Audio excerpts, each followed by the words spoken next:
All right, fantastic. I got an amazing question from a partner this week. So, when should I bring in outside help instead of hiring? Amazing question. Yeah, that's a good Brian, what question. do you think? I think first and foremost, I think it's important to say like partners do this, right? It's common practice. We hear it all the time. We've seen it firsthand. Um, I think the common use cases for bringing in outside help and instead of hiring, like we see it a lot on pre-sales support, post-sale servicing, like consultancies that are looking to bring in HubSpot experts to help with their customer conversations pre-sales. That happens as well as, once they've closed the deal. I think we see it also like I think about it, my mental model is core versus edge services. I think as a partner, you look at like what's your bread and butter? What are your core services that you're going to do directly? And then there are things that customers ask for, right? And you don't want to say no, you don't want to turn the business away. I think about those as edge services. Well, it can be really helpful to bring in outside help for those edge services, experts in those areas, while you maintain or continue to maintain that customer relationship. I think that works really well.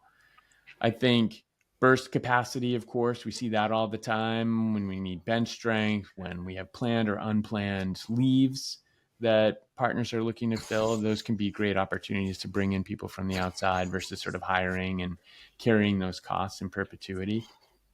Those are some of the things that come to mind for me. I don't know what your thoughts are, but that's what I see. I think firstly, you're right. Definitely partners do this. Most partners I speak to do it.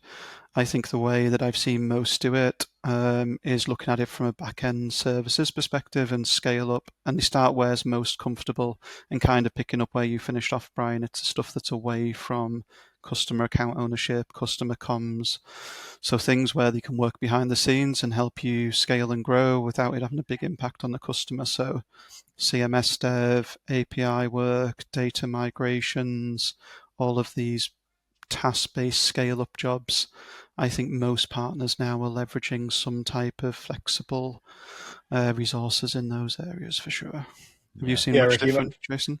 No, my experience is exactly the same. Over the years, I've seen so many partners leverage contractor help for delivery, right? They're generally less likely to bring in somebody who's the primary account relationship owner, somebody who's really in it with customer discovery and client relationship management, and much more likely to bring in folks in the back end, to, exactly to your point, dev, API creation, hands-on HubSpot work, the type of things that can easily be handed over to a really good, really skilled contractor that accomplishes what the customer needs without that person having to plug into the relationship.